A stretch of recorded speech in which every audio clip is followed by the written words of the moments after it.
안녕하세요. 새롭게 써서 주영훈입니다. 안녕하세요. 연예일입니다. 안녕하세요. 정몽균입니다. 행복한 추억을 쌓기에도 모자란 학창시절에 학교 폭력으로 고통받는 피해 학생들의 소식을 접하게 되면 정말 어른으로서 마음이 찢어집니다.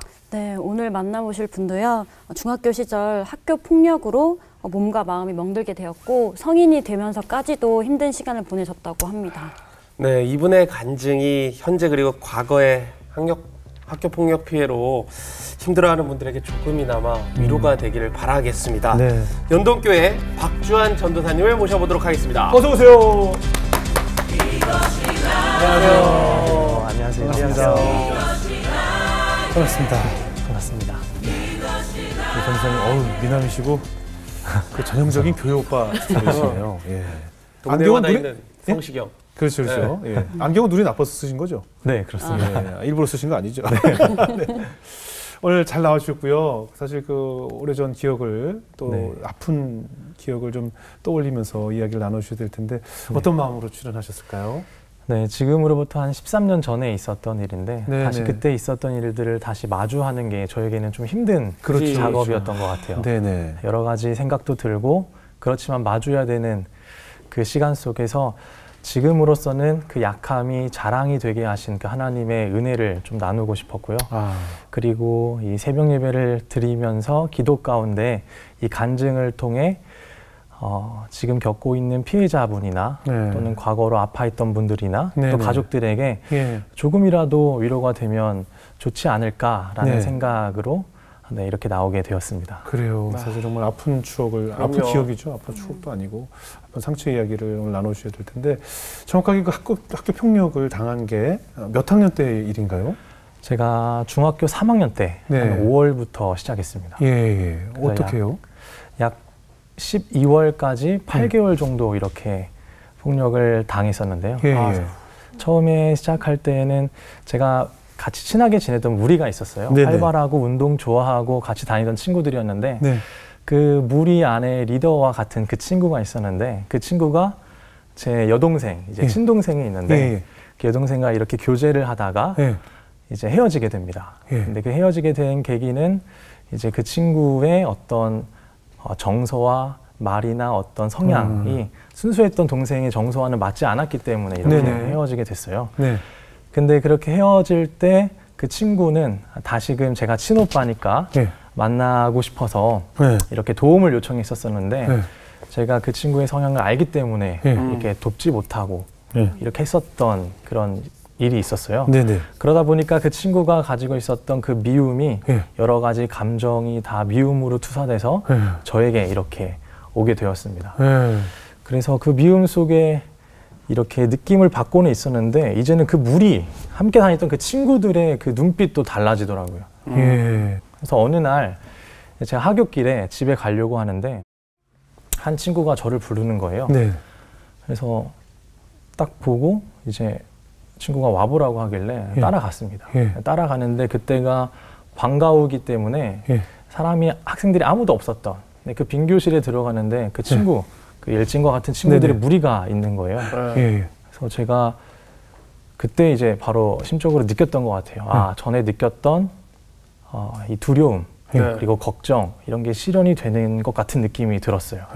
그러다 그날부터 저에게 이제 학교 폭력이 시작되게 됩니다. 그래서 그러니까 막무가내로 그냥 폭행이 이어져요? 얼굴 빼고 그 밑으로는 이제 너무나도 많은 폭력을 당했기 때문에 이 상체는 다 붓고 하체는 이렇게 온몸이 다 피멍이 드는 그런 상황 속에서 이렇게 폭력을 당했었습니다. 너무나 뭐 육체적인 아픔뿐만 아니라 일단 수치스럽고 공포스럽고 그런 아픔일 텐데 이런 폭행을 당한 사실을 뭐 부모님께 말씀을 드리면 되지 않을까? 우린 흔히들 그렇게 생각을 하거든요. 근데 저는 그 당시에는 부모님께 말씀을 못 드렸어요. 그러니까 왜 못 드리죠? 왜 학생들이 왜 부모님들께 그 얘기를 못 할까요? 저 같은 경우는 사실 어머니와 또 아버지가 굉장히 신앙적으로 이렇게 사시는 평신도 이제 부모님이신데 저에게 사랑을 정말로 많이 베풀어 주셨는데 그 사랑에 제가 뭔가 스크래치를 내는 것 같은 그러니까 말하기가 너무 부끄럽고 괜히 죄송했어요. 상처받으실까 봐. 죄송하지. 그래요? 그리고 또 신고를 한다 하더라도 또 다른 피해가 올까 봐 저에 대한 보복이나 여동생에 대한 괜한 보복 이런 공격을 당할까봐 괜한 두려움 때문에 그렇게 하지 못하고 이제 굉장히 정신적으로나 육체적으로 계속 이렇게 피폐해져가는 삶을 살게 되었었습니다. 중학생이니까 이게 사리분별하기도 좀 힘들고. 어느 날에는 상가 건물 옥상에 올라갔었어요. 근데 거기서 이렇게 맡고 있는데 그 상가 건물보다 더 높은 아파트. 그래서 이제 주민분이 그걸 보신 거죠. 그래서 그 상가 건물에 있는 주인에게 이렇게 신고하신 거예요. 지금 빨리 가봐라. 주인 아주머니께서 올라오셨어요. 지금 뭐 하는 거냐고. 근데 처음에 저는 그렇게 오셨을 때 아 살았다. 이 생각이 들었어야 되는데 저는 오히려 아 왜 분위기를 깨나. 빨리 맞고 끝내야 되는데 이런 생각을 하면서 이렇게 막았던 것 같아요. 오히려 피해자들은 그런 생각을 갖게 되는군요. 네. 저는 그런 생각을 했었습니다. 누군가 공권력이 동원되면 나중에 더 맞을 수 있다는 생각이 드는 거군요. 그러면. 네. 안 끝나니까. 네, 맞습니다. 몸도 성하지 않았을 것 같아요. 그렇게 맞을 정도면. 저 이제 얼굴 빼고 밑으로는 얼굴은 안 때려요. 네네. 티가 나니까. 네, 맞습니다. 걸리기 때문에 이제 가슴이나 이제 상체, 배, 때로는 급소를 맞기도 했었고, 그리고 이 하체는 거의 피멍이 들었던, 네, 걷기가 굉장히 어려웠었습니다. 이러면 동네도 내가 집 밖을 나가는 것 자체가 혹시나 이 만날까봐 이 두려움 때문에 집 밖을 나가는 것 자체도 두려움이거든요. 네, 맞습니다. 그게 이제 베란다를 보고 내려가게 되고요. 맞아. 그리고 갈 때도 항상 고개를 숙이다가도 학교 주변에 가면은 주변을 계속 살피는, 네, 굉장히 패배자 같은 그런 삶으로 살았던 것 같아요. 이게 이런 일을 당하면 육체적인 그 고통 때문이 아니고 사실은 그 수치심이라고 우리가 표현하잖아요. 네, 맞습니다. 그 좋게 표현한 거고 솔직히 말해서 쪽팔려서 살 수가 없거든요. 네. 다른 친구들이 다 보고 있는 상황에서 폭력을 당하는 그 자체가 네. 그래서 사실은 막 생을 던져버리는 경우거든요. 네, 맞습니다. 그렇죠? 그런 상황 속에서 예전에는 그래도 제가 사랑받는 존재로 예전에는 굉장히 밝은 성격이었거든요. 이런 일이 있기 전에는. 성격도 밝겠죠. 네, 그리고 사랑받는 존재로 참 행복하게 살았는데 이런 일이 있은 후로는 내가 과연 가치 있는 사람인가? 그냥 빨리 죽고 끝내는 게 낫지 않을까? 이런 생각을 계속 제가 스스로 되뇌이는 거예요. 네네. 그래서 이제 그런 자살의 영과 같은 게 저를 뒤덮여서 한참 힘들고 이제 피폐해지고 그리고 판단력이 굉장히 흐려지고 그렇죠. 무엇보다 손발이 차가워가지고 힘이 다 빠진 채로 이렇게 굉장히 차가워서 잘 주먹이 안 져지는. 저리기도 하고 그래요? 네, 너무 저리고 힘이 다 쭉 빠지고. 네, 그때 정말 태어나서 처음으로 느끼게 되는데 그게 계속 8개월간 지속되는 상황들이었습니다. 부모님께서는 전혀 눈치 못 채시고요. 부모님께서는 네, 제가 어떻게든 잘 숨기고 숨겼을 것 같아요. 그런 상황인데도 전혀 얘기를 안 했어요? 네, 전혀 얘기할 수가 없었습니다. 엄마 걱정하니까. 네, 그게 정말 컸어요. 용기도 안 났을 것 같아요. 네네. 사실 비슷한 일로 생을 마감하는 청소년들에 대한 뉴스가 사실 언론을 통해서 많이 보도가 될 때 저희가 너무나 마음이 찢어지고 어떻게 이 상황이 되도록 어른들은 뭐 했나 뭐 굉장히 자아 비판도 하고 하는데 그 시간을 어떻게 버티셨어요? 제가 이제 죽기로 결심한 날이 있었어요. 네네. 이제는 못 살겠다. 예. 물론 저보다 훨씬 더 많은 고통 가운데 계신 분들이 있으시겠는데 그 어린 나이에 저한테 8개월 이상의 시간은 좀 견디기 힘들었던 것 같아요. 그래서 이제 좀 생을 좀 내려놓고 죽자라는 마음을 결심한 날이 있는데 문득 들었던 생각이 이거였어요. 제가 그래도 모태신앙이었는데 그래도 하나님이라는 존재에게 기도라도 한번 해보고 한번 도움이라도 요청해보자. 왜냐면 부모님이 신실하게 믿으시는데 교회는 그래도 제가 그때 꼬박꼬박 잘 나갔거든요. 얼굴 도장만 찍고 오긴 했지만 그래서 그때 학원이 10시 반에 끝나는데 11시 반까지 이제 보충 수업 있다고 거짓말을 치고 부모님께는 이제 주변에 있는 교회들을 계속 들어가려고 탐방하기 시작했어요. 근데 교회가 다 문이 잠겨 있더라고요. 그래서 마지막으로 갔던 교회가 학교 바로 옆에 있던 이 교회였는데 그 교회 문을 여니까 문이 열리더라고요. 그래서 아, 이곳이다 해서 불이 다 꺼져 있지만 지하로 내려갔습니다. 지하로 내려가서 보니까 그 예배당이 있는데 저기 멀리서 대리석에서 불이 조금 비춰지고 딱 강대상이 비춰지는 거예요.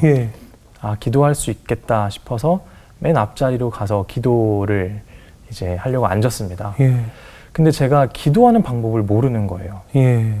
부모님은 항상 저를 위해 기도해 주셨는데 제가 기도할 방법을 잘 몰라서 그래도 보고 배운 게 있으니까 한번 이렇게 해보자. 하나님 아버지. 그래, 하나님 아버지. 그 다음에 처음으로 했던 말이 이제 살려주세요. 네, 제발 좀 살려주세요. 이렇게 제가 기도를 했던 것 같아요. 그래서 살려달라고 기도하고 이제 한 40분간 울었던 것 같아요. 한 번도 안 울었거든요. 그 기간 동안. 근데 그날 그렇게 기도하는데 펑펑 눈물이 나는 거예요. 기도하고 이제 집으로 가서 자고 했는데 그 다음날 또 맞는 거예요. 기도했는데.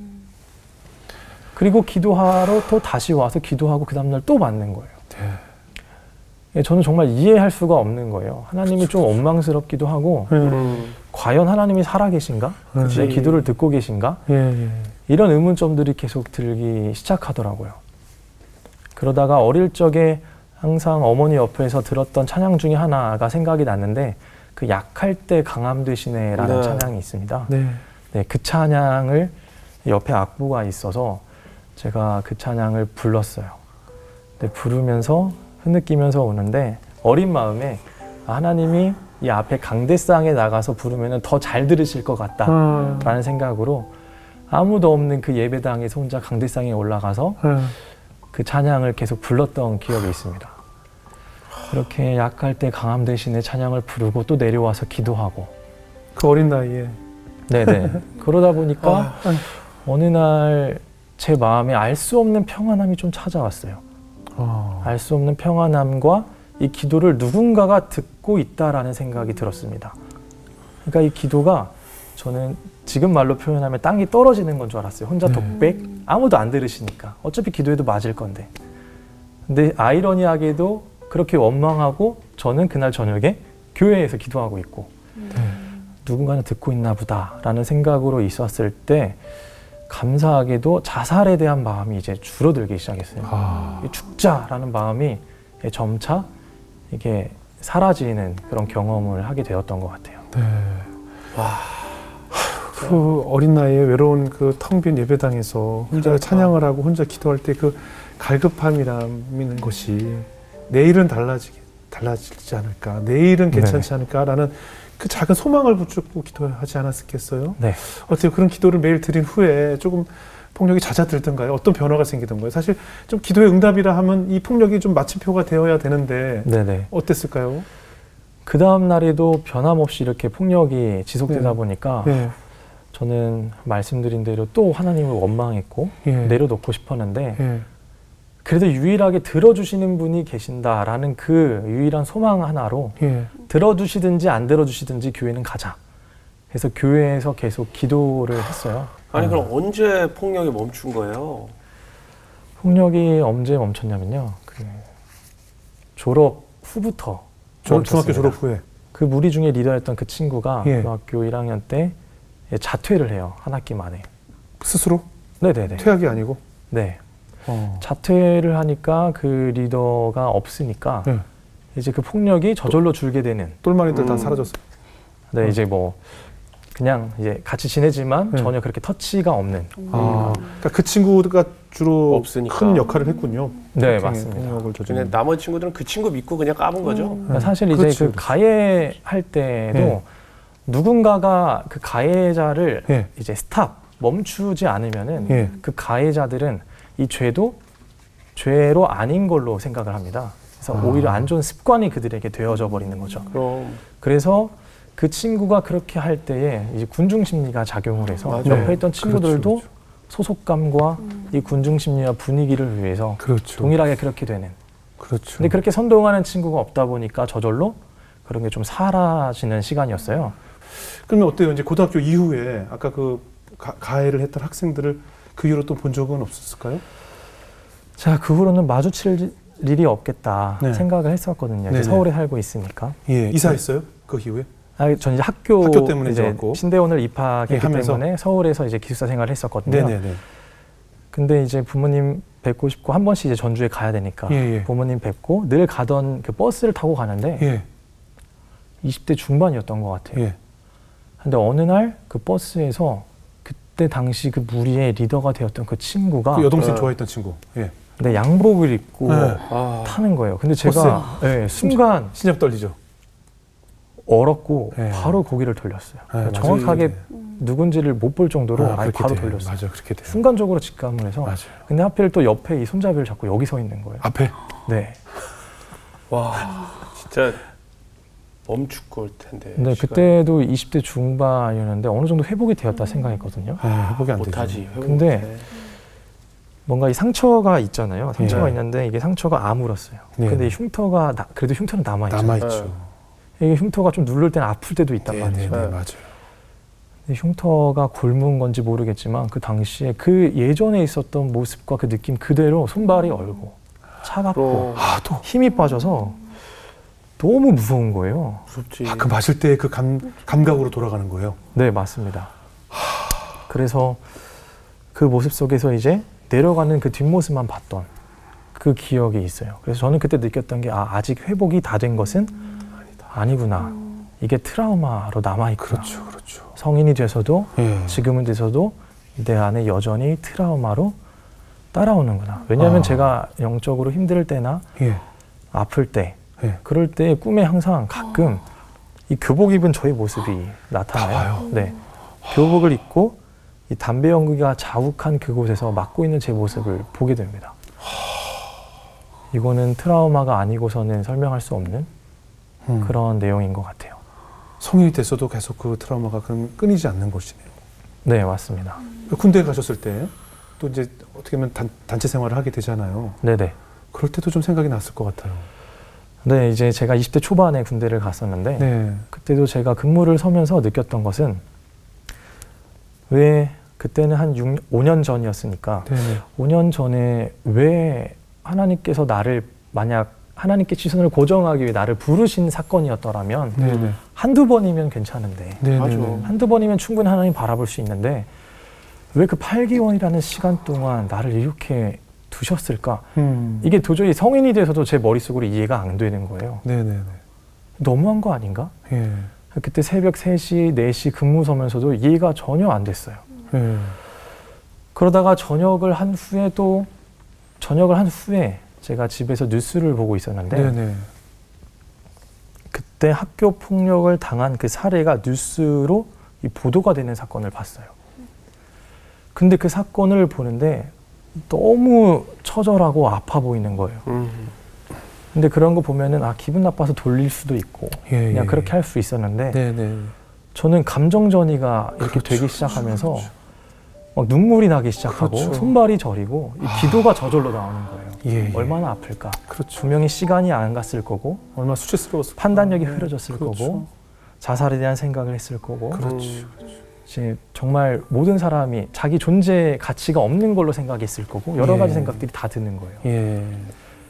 그 모습 속에서 정말 이 문제가 심각하구나. 정말 이게 매스컴에 더욱더 이제 보도되고 더욱더 네네. 커졌던 그 시기였거든요. 예. 정말 회복됐으면 좋겠다. 제가 만약 한두 번이었으면은 네. 사실 그냥 나도 이런 일이 있었는데 하고 넘어갔을 것 같아요. 예. 근데 제가 군대에서 질문했던 그 질문이 답이 되었던 거예요. 왜냐하면 제가 8개월간 그 시간을 겪었기 때문에 오히려 이 아픔을 더 깊이 느낄 수 있었던 거죠. 제가 그 안에 들어가 있더라고요. 그렇죠. 그렇죠. 그 현장 안에. 하나님이 어쩌면 이 오랜 기간 8개월이라는 기간 그 이상을 이렇게 두셨던 것은 더욱더 그 피해 학생들의 마음을 공감할 수 있는 능력을 허락하신 게 아닐까라는 생각을 하게 되었던 것 같아요. 그럼요. 아니 지금은 이제 다 극복하셨다고 하는데 이 극복하신 계기가 있다면 어떤 게 딱 있을까요? 네, 제가 극복한 줄 알았는데 가끔 이렇게 트라우마처럼 이게 나오잖아요. 나오죠. 그리고 그런 상황이 되면은 계속 도달하는 것 같아요. 그리고 이게 해결이 아직 안 됐다라는 게 피부로 좀 느껴지더라고요. 그래서 제가 감사하게도 2년 전에 2020년에 다니던 학교에서 기독교 상담 할 수 있는 기회가 주어졌어요. 네. 그래서 그 기회가 있어서 기독교 상담을 하러 갔습니다. 2년 전에요? 네네. 그러니까 상담 받는 거예요, 하는 거예요? 하러 가는 거. 네. 학생들이 받으러. 받으러. 2년 전이요? 네네. 얼마 안 됐네. 얼마 안 네, 됐는데. 얼마 안 됐습니다. 그때까지도 사실 가지고 있었던 것 같아요. 그래도 어떻게 할지는 이성적으로 알고는 있었는데 네네. 여전히 제 감정을 주도하고 있는 어떤 그런 트라우마가 있었던 거죠. 그래서 제가 상담을 받는데 기독교 상담해 주신 상담 선생님께서 함께 간절히 기도하면서 이 문제에 이렇게 들어갔어요. 가장 힘들었을 시기가 언제냐라고 물어보셨을 때 저는 바로 그때 시절을 이야기했어요. 중학교 3학년 시절. 담배 연기가 자욱한 그 시절. 그리고 제가 서 있고 여러 가지 도구로도 맞고 그리고 정말 처절하게 주저하고 있는 그 제 모습이 보이는 거예요. 근데 그때 얘기해 주셨어요. 상담 선생님께서는 성령이 지금 함께 계신다. 그리고 저도 여기 있다. 전도사님 어떻게 하고 싶으세요? 어떻게 하고 싶으세요? 근데 제가 드렸던 말씀은 그냥 빨리 맞고 끝내고 싶어요. 그 이야기를 제가 또 하는 거예요. 2년 전에. 근데 그러면 안 된다라는 것을 이야기해 주셨어요. 계속. 성령님은 그걸 원하지 않으실 것 같은데요. 전도사님 생각하세요. 진짜 하고 싶은 말이 뭐예요? 라고 이야기했을 때 저도 모르게 제가 진짜 하고 싶은 말을 발견했어요. 일단 책상을 엎었고 소리를 질렀고 니들이 뭔데? 니들이 뭔데? 그렇죠. 다시는 손대지 마. 그렇죠. 이렇게 하면서 엎고 문을 박차고 나왔던 정말 크게 소리를 지르고 제가 문을 박차고 나왔던 그걸 정말 하고 싶었던 거예요. 그렇죠. 그게 맞지. 그렇죠. 근데 그 시간 눈을 감고 그 시절을 떠올리면서 제가 그렇게 한 거예요. 생각으로라도.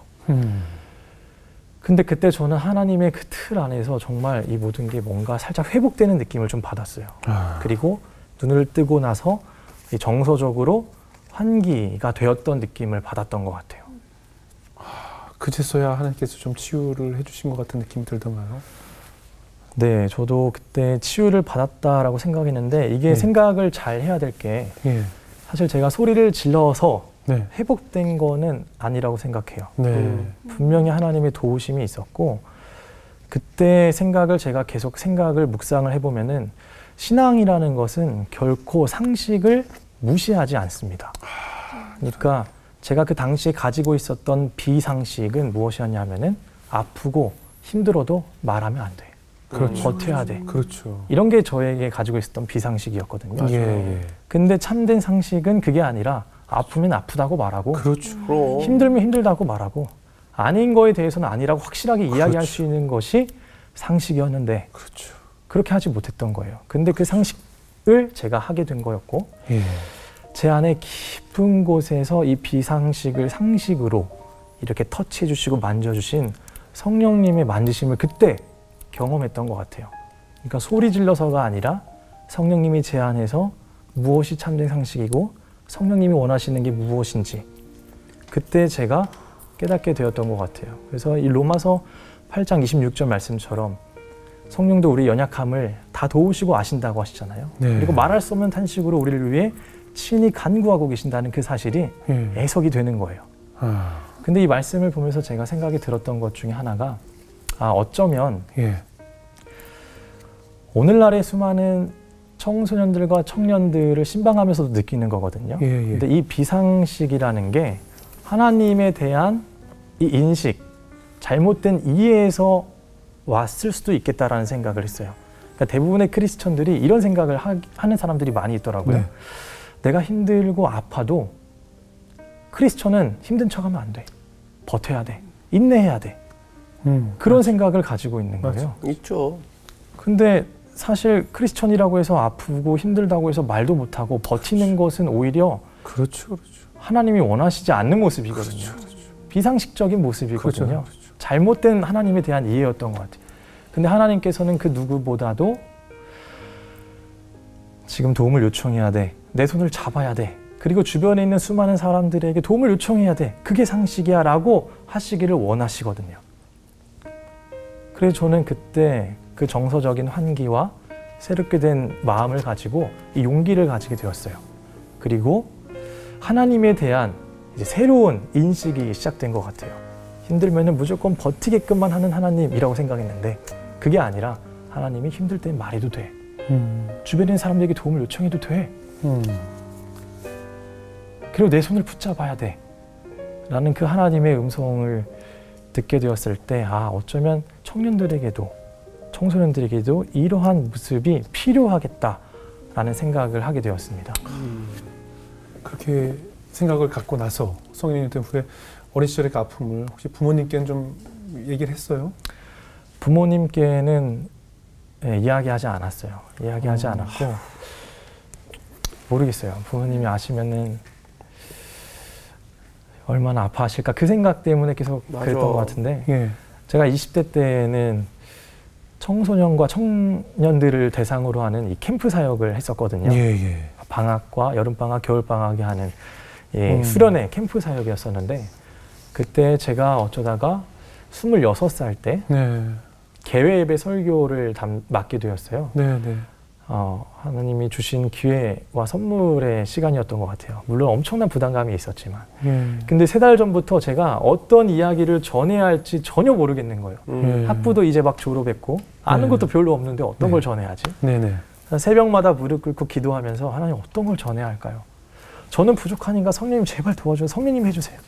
책임 회피하고 막. 근데 그때는 정말 성령님을 의지했어요. 그러다가 주셨던 말씀이 간증을 한번 얘기해보지 않을래? 이 마음을 주셨던 것 같아요. 그래서 그때 목금토 캠프였었는데 목요일 날 개회 예배 때 이제 한 1,300명 정도 있었던 그 청소년과 청년들에서 개회 예배를 합니다. 근데 이게 또 첫 설교라고 부모님이 또 오신 거예요. 부모님이. 근데 그 수많은 사람들이 있음에도 불구하고 제가 무대에서 딱 저 멀리 계신 2층에 보는데 부모님이 바로 보이는 거예요. 보이죠. 딱 중간에. 어떡하지? 근데 그런 거 생각할 겨를도 없이 두렵고 떨림으로 담대하게 선포했어요. 하나님은 우리 위로하시고 그 아픔 가운데도 우리와 함께 하시는 성령님이십니다. 라고 그렇게 얘기하면서 그 간증, 아팠던 시절들을 다 이야기했습니다. 그 중학교 때 시절 다 이야기했어요. 그리고 이제 그 예배가 끝나고 내려가서 이 대기실로 가는데 스태프들만 있는 공간이거든요. 근데 거기에 어머니 아버지가 계신 거예요. 오시면 안 되는데 그 자리에. 제가 저벅저벅 걸어가서 부모님을 만났는데 아버지는 창밖을 보고 계시고 이제 어머니는 이제 울먹거리면서 당연하지. 얼마나 힘들었냐. 엄마는 몰랐다. 그렇게 얼마나 힘들었냐. 미안하다. 그래 하면서 말을 못 이으시는 거예요. 저도 그때는 이걸 어떻게 말씀드려야지? 그래서 그냥 빨리 그 자리를 떴던 것 같아요.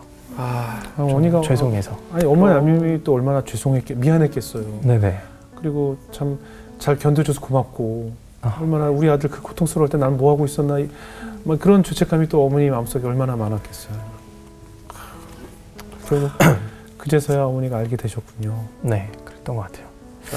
아버지는 뭐라고 하시던가요? 아버지는 한 말도 없으셨고 그냥 창밖만 보시면서 계속 그냥 울먹거리셨던 것 같아요. 그래서 저도 눈을 못 마주치겠고 그때 상황에서는 그때 이제 비로소 설교를 통해 부모님이 아시게 되었고요. 근데 더 그것도 그랬지만 또 다른 제가 인사이트가 있었던 것은 그때 제가 기도회를 인도하고 설교를 하면서 생각보다 이 아픔과 폭력에 노출되어 있는 청년들과 청소년들이 굉장히 많다라는 걸 깨달았어요. 그 예배 후에 들려지는 수많은 간증들과 그리고 그 기도에 대한 내용들을 들을 때 회복을 외치고 거기에 대한 두려움과 공포를 외치는데 정말 하나님의 은혜가 필요하겠다라는 생각을 그때 정말 많이 했어요. 청소년들과 청년들이 알게 모르게 여러 가지 폭력에 노출되어 있구나. 학교 폭력뿐만 아니라 가정에서도 여러 가지 폭력 안에 노출되어 있구나라는 것을 들었을 때 마음이 너무 아팠고 하나님이 오히려 그때 더욱더 큰 소명을 주셨던 것 같아요. 이 청소년들과 이 과거로부터 힘들어하는 사람들 그리고 청년들을 위해서 이 평안, 십자가의 평안을 잘 전해야겠다. 지켜야겠다라는 생각을 하게 된 것 같아요. 근데 아무래도 아이들이다 보니까 좀 마음의 문을 열기가 좀 어려울 것 같거든요. 어떤 식으로 또 복음도 전하고 마음의 문을 열게 하셨는지. 비행 청소년들이 가출을 굉장히 많이 해요. 가출을 많이 하는데 당시에 제가 이제 기숙사에 살고 있었기 때문에 같이 잘 수는 없었고 그 친구들이랑 때에 따라 찜질방에서 자고 그렇게 했고요.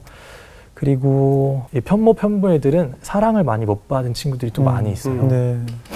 근데 그 친구들에게는 형제들은 한 7명 정도 데리고 목욕탕에 데려가서 네. 목욕탕도 처음이더라고요. 고등학생인데. 그때 같이 때밀어주고 네. 네, 찬물에서 놀고 네. 이게 아버지의 사랑, 내가 받았던 아버지의 사랑을 좀 느끼게 해줘야겠다. 이런 마음으로 그렇게 느끼게 해줬던 것 같아요. 그래도 전도사님은 다행이었던 것은 부모님께 사랑을 많이 받았기 때문에 그것이 전도사님을 버틸 수 있게 한 힘이었던 것 같아요. 네, 맞습니다. 만약에 그 외로웠던 상황에 부모님의 사랑마저 없다면 아마 다 포기가 됐을 거예요. 근데 맞습니다. 그 심지가 부모님 사랑이라는 심지가 전도사님을 그래도 버틸 수 있게 해준 거 아니겠어요? 그래서 지금 그 사랑을 그 학생들에게 나눠줄 수 있는 것이고. 네, 맞습니다. 어때요? 이렇게 대했더니 그 학생들에게 어떤 변화가 찾아오던가요? 학생들에게 변화는 많이 기대를 했었습니다. 근데 언어는 잘 변화가 안 되더라고요. 네, 이건 안 바뀌어요. 언어는 오히려 제가 동화가 되는 것 같고요. 네. 언어는 변화가 잘 안 되고 그리고 담배 피우는 것도 잘 변화가 안 돼요. 이것도 안 돼. 네. 이거 안 돼. 네. 그럼 무슨 변화가 있어요? 어떤 변화가 있었는데 전도사님이 많이 마음의 변화가 변화? 오죠. 애들 키가 많이 컸나? 네. 신체적 변화? 네, 그런 변화도 있었고 네. 제가 또 변화되는 것도 있었던 것 같고 인내하는 마음.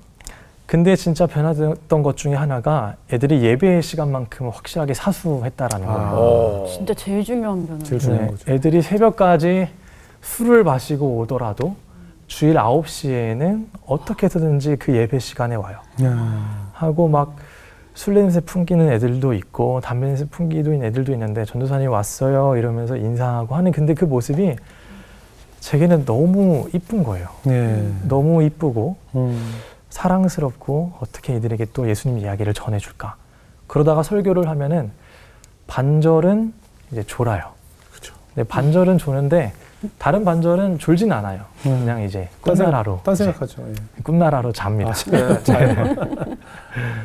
근데 또 신기하게도 친구들이 이제 찬양 시간이 되면은 이 찬양의 사모함에 있어서 이게 흥분되나 봐요. 굉장히 막 손들고도 찬양하고 손들라고 하지도 않았는데 그리고 막 크게 부르고 오히려 근데 그 모습이 저는 너무 이쁜 거예요. 찬양이 중요해요. 그리고 저도 그 시절 중학교 때 어려웠던 그 시절 찬양으로 하나님을 만났고 찬양에 대한 기쁨을 누렸었는데 이 친구들도 그렇게 만나서 하나님과의 그 인격적인 교제가 잘 시작됐으면 참 좋겠다라는 그 생각 속에서 그들을 품고 사랑으로 대했던 것 같아요. 지금 이 방송을 보고 있을 많은 폭력의 피해를 본 학생 당사자나 가족들이 있을 거예요. 네, 맞습니다. 어떤 이야기를 좀 해주고 싶으세요? 지금 이 순간에도 있겠죠. 네, 맞습니다. 네. 지금 과거로부터 폭력을 받았던 사람들 그리고 또 폭력을 받았던 기억이 있는데 상처가 있는데 그냥 덮고 지나가신 분들도 있을 거고 정말 포기하지 마시고 자기의 삶을 정말 누군가에게 도움을 요청할 수 있는 용기가 조금 있었으면 좋겠어요. 정말 혼자가 아니고 하나님께서는 아까 말씀드린 것처럼 도움을 요청하고 주변의 동역자, 사람들, 수많은 사람들에게 손 내밀라고 얘기하시는 그 상식적인 모습을 하나님께서는 원하십니다. 용기를 내셨으면 참 좋겠습니다.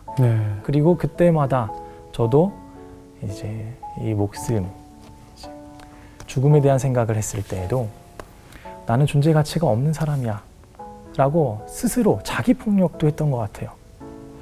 근데 그럴 때마다 자신을 타자와 비교하면서 상대적인 가치로 나를 평가하지 마시고 하나님께서는 절대적인 가치로 아들과 딸이라 부르시면서 그리고 나는 아바 아버지시다 라고 불러주시니까 그분의 시선 안에 그분의 날개 안에 거하기를 오히려 더 갈망했으면 좋겠어요.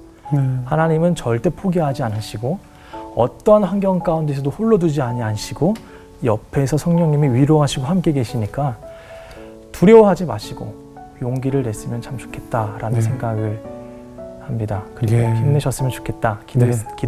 기도하겠다라는 말씀 드리고 싶습니다. 네.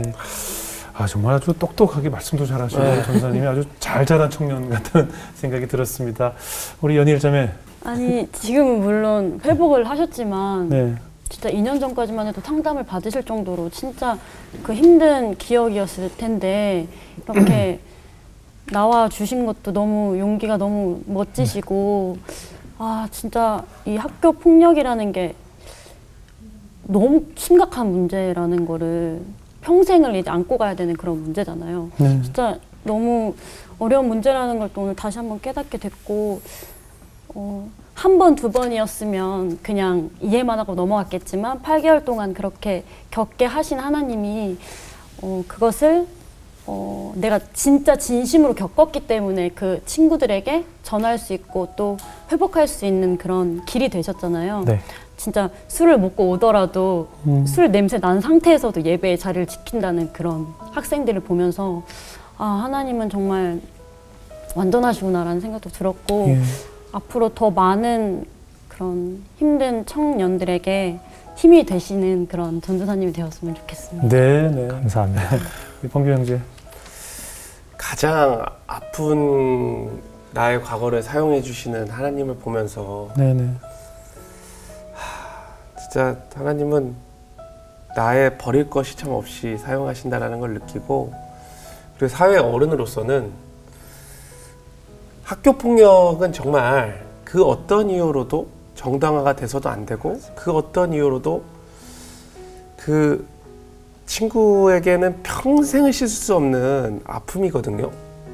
그렇기 때문에 지금 혹시나 이 방송을 보시더라도 나 혼자 끙끙 앓지 마시고 부모님께 말 못하신다면 지금처럼 기도라도 하시고 그리고 부모님이든 선생님이든 경찰이든 저는 무조건 이 이야기를 해야 된다라고 봅니다. 그렇기 때문에 절대 혼자 이 방송을 보시면서 혼자 끙끙 앓지 마시고 기도로 어른으로 사회로 함께 이야기해 주시길 바라겠습니다. 네. 저도 좀 그냥 훈훈한 얘기로 마무리를 하고 싶지만 현실적인 얘기가 좀 필요하다고 봐요. 네. 만약에 그 당시 주한이라는 학생이 네. 어머니에게 얘기했고 선생님에게 얘기를 했다고 한번 가정을 해보자고요. 네네. 그냥 맞고 다음날 학교 가기 두려움과 엄마와 선생님께 일렀어요. 네. 선생님이 엄마가 선생님 찾아가서 그 학생을 혼내겠죠. 그 다음날 학교 가는 마음 어떤 게 더 무서울까요? 전 후자가 더 무섭다고 봐요. 어른들에게 다 얘기하라고 하지만 얘기했을 후에 벌어질 일들이 뻔히 보이기 때문에 난 더 맞을 거고 더 두렵고 아마 더 죽고 싶을걸요. 네. 그러니까 얘기할 수도 없는 상황에 자꾸 얘기하라고 하거든요. 들어주지도 않을 거면서. 그러니까 전 직접적으로 무엇이냐면 참 부모님들이 그런 학교에 안 가도 돼. 그러니까 이런 거짓말을 하라는 거죠. 엄마 나 학교 가기 싫어. 그러니까 맞아서가 아니라 그냥 학교 가기 싫어 그랬을 때 그래? 그럼 가지 마. 좀 쉬어. 뭐 한 달 정도 쉬자. 엄마랑 같이 뭐 할까? 뭐 이렇게 해를 주고 뭐 어느 지자체와 함께 해서 멈춰만 할 게 아니라 뭐 학교를 자연스럽게 옮겨주든 그 환경으로 다시 가지 않게끔 현실적으로 뭘 바꿔주지 않으면서 그래도 가서 맞아라라고 보낼 수가 없다라는 거죠. 이 네. 어른한테 얘기하고 경찰관한테 얘기하면 더 맞아요. 네. 현실적으로 불가능하잖아요. 그죠? 그래서 저는 현실적으로 생활의 틀을 좀 바꿔줘요. 왜냐면 앞으로도 폭력은 계속 이어질 거예요. 저희도 어렸을 때 늘 남자아이들끼리 맨날 때리고 뭐 이러고 살았기 때문에 아마 끊임없이 근절한다고 해도 있을 것인데 그렇다면 조금씩 환경을 바꿔서 좀 옮겨주고 바꿔주고 또 그렇다면 학교를 잠시 쉬러 갔더라도 그런 위로를 좀 주고 그 시간에 오히려 정말 함께 기도하고 함께 하나님을 만나서 함께 위로할 수 있는 네. 그것을 슬기롭게 극복할 수 있는 방법을 다시 찾아보는 것이 가장 직접적인 치료가 되지 않을까 하는 생각이 들어요. 근데 네, 오늘 전도사님이 그 경험을 직접 8개월이나 긴 시간 동안 너무나 경험하셨기 때문에 거기에 대해서 앞으로 스피커가 되어주셔서 네. 이 정부에도 또 앞으로 후세대들을 위해서 직접적인 목소리를 좀 내주실 수 있는 네. 주인공이 되실 것 같다는 생각이 듭니다. 네네. 앞으로 그렇게 힘써주시고 다음 청소년 사역을 위해서도 힘써주시고 그들과 함께 울어주는 훌륭한 또 사역자가 되시기를 저희도 열심히 기도하겠습니다. 네. 오늘 정말 어려운 얘기인데 꺼내주셔서 감사하고요. 네. 앞으로 그렇게 사용되실 전도사님을 저희도 응원하겠습니다. 네. 고맙습니다. 감사합니다. 감사합니다. 감사합니다.